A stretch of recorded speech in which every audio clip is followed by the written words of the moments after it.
ज्ञान प्राप्ति सदा ही समर्पण से होती है, ये हम सब जानते हैं। किंतु समर्पण का वास्तविक महत्व क्या है?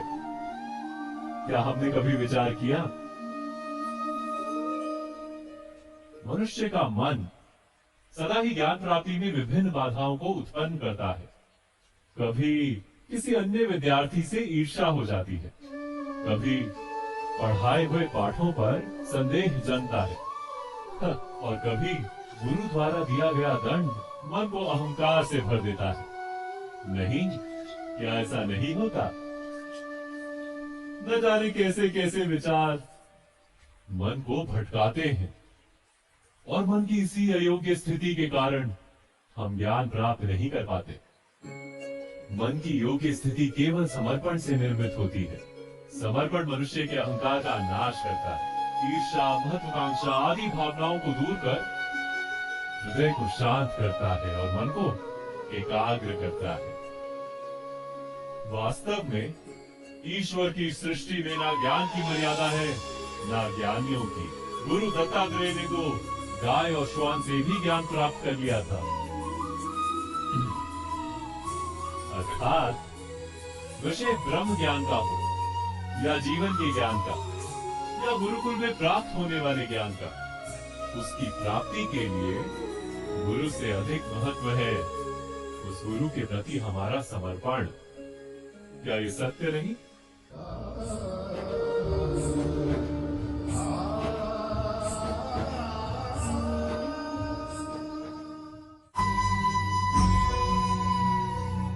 प्रत्येक मनुष्य के जीवन में ऐसा क्षण अवश्य आता है जब सारी स्वप्न, सारी आशाएं, सारे दृश्य ध्वस्त हो जाते, जीवन के सारे आयोजन ही बिखर जाते।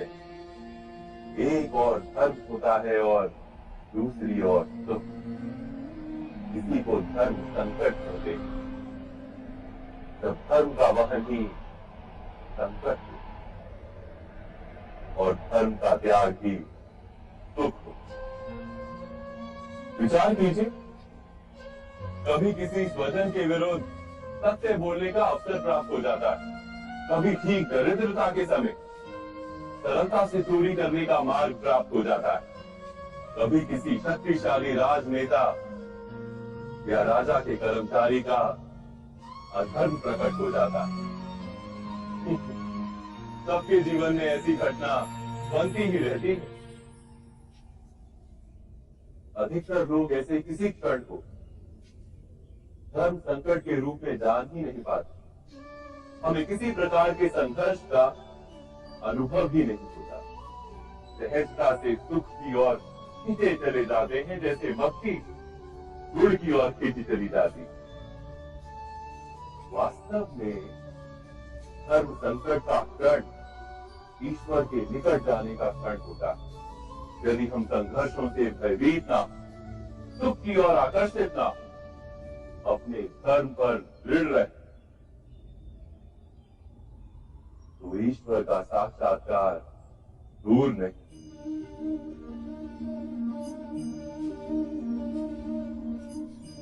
पवन से युद्ध करने वाला पत्ता यदि पेड़ से गिरता है तो भी आकाश की ओर उठता है। पवन से सूखने वाली घास वही भूमि पर रह जाती। अर्थात धर्म संकट से यदि हम संकट को ही टाल दें तो सुख तो मिलता है, जीवन बढ़ता है, किंतु क्या चरित्र नहीं टूटता? क्या आत्मा दरिद्र नहीं हो जाती? क्या ईश्वर से अंतर नहीं हो जाता? स्वयं विचार की। दो व्यक्ति जब निकट आते हैं तो एक दूसरे के लिए सीमाएं और मर्यादाएं निर्मित करने का प्रयत्न अवश्य करते हैं। हम यदि सारे संबंधों पर विचार करें तो देखेंगे इन सारे संबंधों का आधार यही सीमाएं हैं जो हम दूसरों के लिए निर्मित करते हैं। और यदि अनजाने में भी कोई अन्य व्यक्ति इन सीमाओं को तोड़ता है तो उसी क्षण हमारा हृदय क्रोध से भर जाता है। इन सीमाओं का वास्तविक रूप क्या है? क्या हमने कभी विचार किया, सीमाओं के द्वारा हम दूसरे व्यक्ति को निर्णय करने की अनुमति नहीं देते, अपना निर्णय उस व्यक्ति पर थोप देते, अर्थात किसी की स्वतंत्रता का अस्वीकार करते हैं। और जब स्वतंत्रता का अस्वीकार किया जाता है तो उसका हृदय दुख से भर जाता है, और जब वो सीमाओं को तोड़ता है तो हमारा हृदय क्रोध से भर जाता है। क्या ऐसा नहीं होता?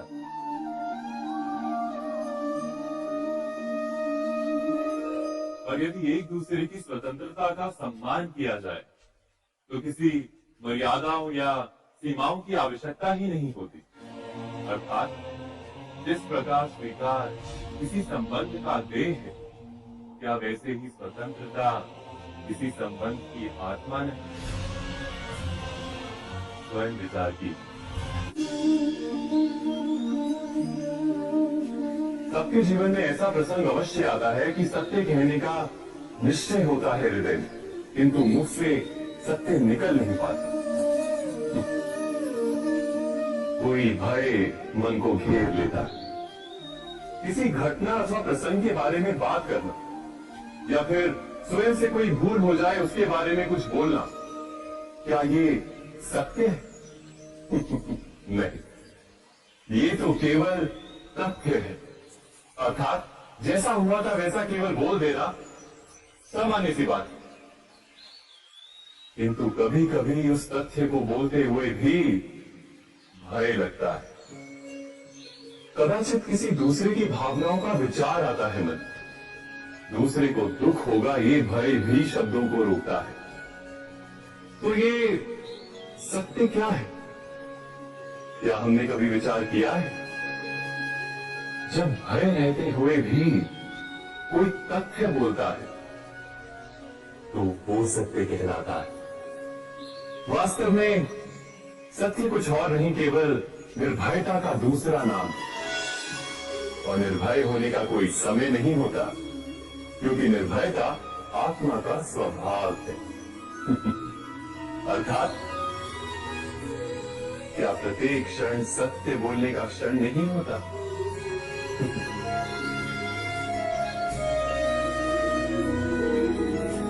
स्वयं विचार कीजिए।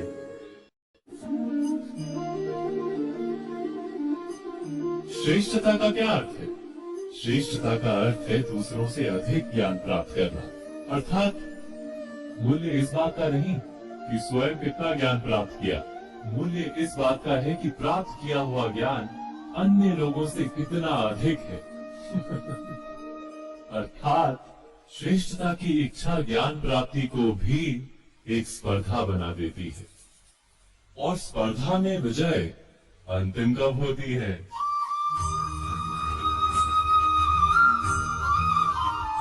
कुछ समय के लिए तो श्रेष्ठ बना जा सकता है, किंतु सदा के लिए कोई श्रेष्ठ नहीं रह पाता।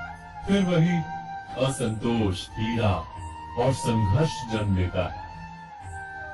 किंतु श्रेष्ठ बनने के बदले यदि उत्तम बनने का प्रयत्न करें तो क्या होगा?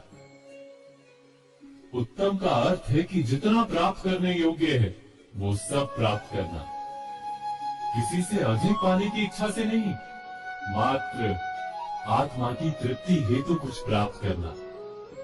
उत्तम के मार्ग पर किसी अन्य से स्पर्धा नहीं होती, स्वयं अपने आप से स्पर्धा होती है।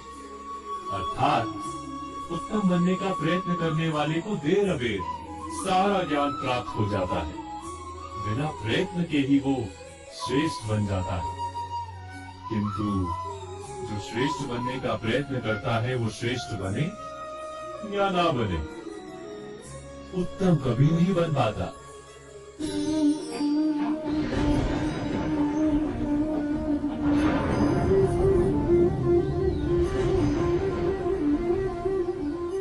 दर्शनों और पूर्वाभासों के आधार पर हम भविष्य के सुख दुख की कल्पना करते हैं। भविष्य के दुख का कारण दूर करने के लिए हम आज योजना बनाते हैं,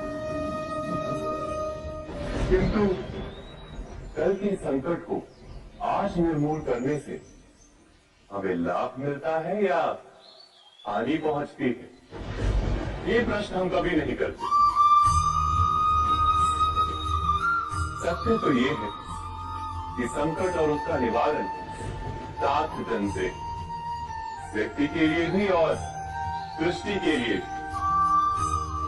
नहीं, आप अपने भूतकाल का स्मरण कीजिए, इतिहास को देखिए, आप तुरंत ही ये जान पाएंगे कि जब जब संकट आता है तब तब उसका निवारण करने वाली शक्ति भी जन्म लेती है। यही तो जगत का चलन है।